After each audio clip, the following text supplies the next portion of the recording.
अगर आपको वीडियो अच्छा लगे तो प्लीज वीडियो को लाइक और चैनल को सब्सक्राइब कर दीजिएगा। जीवन में जब भी हम खराब दौर से गुजरते हैं तो मन में यह विचार जरूर आता है कि परमात्मा मेरी परेशानियां देखता क्यों नहीं है, मेरी परेशानियां दूर क्यों नहीं करता। लेकिन सुख दुख तो हमारे जीवन का हिस्सा है। जीवन है तो परेशानियां भी होंगी। इस कहानी में एक युवक अपनी तमाम परेशानियों के लिए भगवान से शिकायत करता रहता है। नवीन अपनी परेशानियों से जूझ रहा था। उसे लगता था कि एक अकेला वही संसार का सबसे दुखी व्यक्ति है। सिर्फ उसी के जीवन में तमाम मुसीबतें हैं। उसको भगवान से इस बात की बड़ी शिकायत रहती थी कि भगवान ने संसार के सारे दुख उसके हिस्से दे दिए और फिर सब कुछ भूलकर कानों में रुई लगाकर सो गए हैं।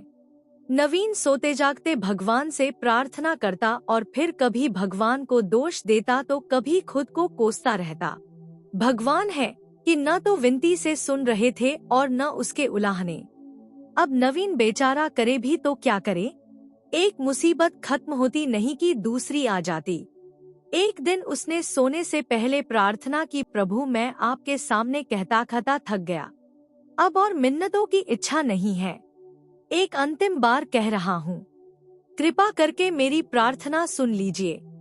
अगर आपको मेरे दुख नहीं मिटाने हैं तो कम से कम इतना तो कर सकते हैं कि किसी ऐसे व्यक्ति के दुखों से मेरा दुख बदल दीजिए जिसके जीवन में मुझसे कम दुख हो। हमेशा के लिए नहीं तो कम से कुछ महीनों के लिए ही सही, थोड़े दिन के लिए मुझे भी कुछ राहत मिल जाए। अब भगवान ने नवीन की आखिरी इच्छा सुन ही ली और उसे उस रात सपने में भगवान दिखे। भगवान बोले, बालक मैं तुम्हारी प्रार्थना रोज सुनता था, पर मैं उनके ऊपर ध्यान ज्यादा दे रहा था जो तुमसे भी ज्यादा तकलीफ में है। खैर, तुम अपने सारे कष्टों को विस्तार से एक कागज पर लिखो, फिर एक गठरी बनाओ और शहर के मुख्य चौराहे पर जाकर उसे टांग कर आ जाओ। नवीन हड़बड़ाकर नींद से जागा। पहले तो उसको बिल्कुल यकीन ही न हुआ कि सच में भगवान आए थे और उन्होंने उससे यह सब बातें कही हैं। फिर सोचा कि आजमाने में क्या हर्ज है, क्या पता इससे ही कोई रास्ता निकल आए। उसने भगवान के दिए आदेश के अनुसार अपनी सारी परेशानियां अलग अलग कागजों पर लिखीं। इतनी परेशानियां लिख डाली कि सच में कागज का ढेर खड़ा हो गया और उसे गठरी में ही बांधना पड़ा। अब नवीन ने अपनी गठरी उठाई और पहुंच गया चौराहे पर, लेकिन वहां पहुंचकर चौराहे का नजारा देखकर अचंभे में पड़ गया। उसने देखा कि चौराहे पर तो पहले से ही लोगों की लंबी लाइन लगी हुई है जो उसी की तरह अपने अपने दुखों की बड़ी बड़ी गठरी लिए आ पहुँचे हैं। आखिर यह चक्कर क्या है? सब कुछ उसकी समझ से बाहर था। अभी वह इन विचारों में ही खोया था कि तभी एक आकाशवाणी हुई। उसमें सभी को अपनी गठरी को चौराहे पर लगी अलग अलग खूंटी में टांग देने का आदेश हुआ।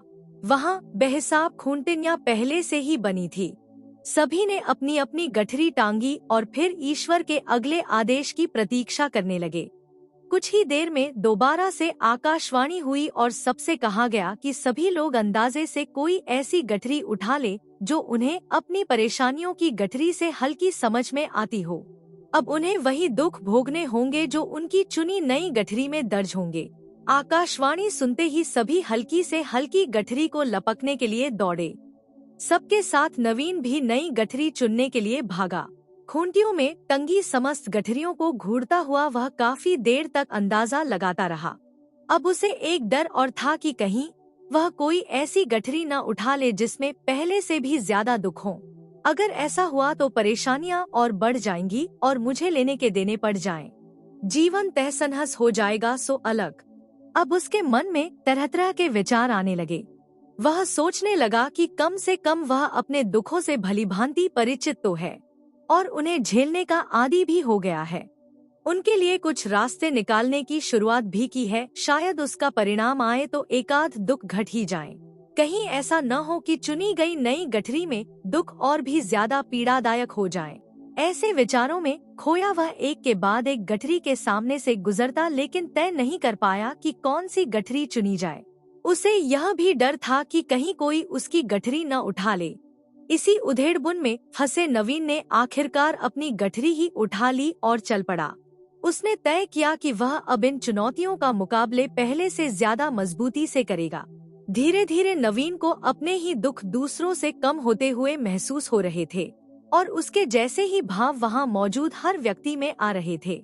सच में सबको अपना दुख ज्यादा बड़ा और ज्यादा पीड़ादायक लगता है कि वही संसार का सबसे दुखी प्राणी है। पर हमसे भी ज्यादा न जाने कितने और दुखी हैं। कितने ही लोग ऐसे हैं जिन्हें 2 वक्त का भोजन भी मुश्किल से नसीब होता है। कभी किसी की शानदार कोठी के आगे से गुजरते हुए यदि यह ख्याल बार बार आए कि जब किस्मत बंट रही थी तो वह इस आदमी से पीछे क्यों रहा, अगर आगे रहता तो उसे भी ऐसा सुख और ऐश्वर्य मिल जाता। जिन लोगों के पास साहस और हौसला है वह आत्मविश्वास की नाव पर सवार होकर आसानी से जीवन की कठिनाइयों से सफलता प्राप्त कर लेते हैं। जरा ऐसे लोगों के बारे में सोचिए जो जीवन मृत्यु के बीच झूल रहे हैं। कम से कम आप किस्मत की लाइन में इनसे आगे तो थे, स्वस्थ हैं, अपने काम के लिए किसी पर निर्भर नहीं है, अपना काम खुद करने के काबिल है।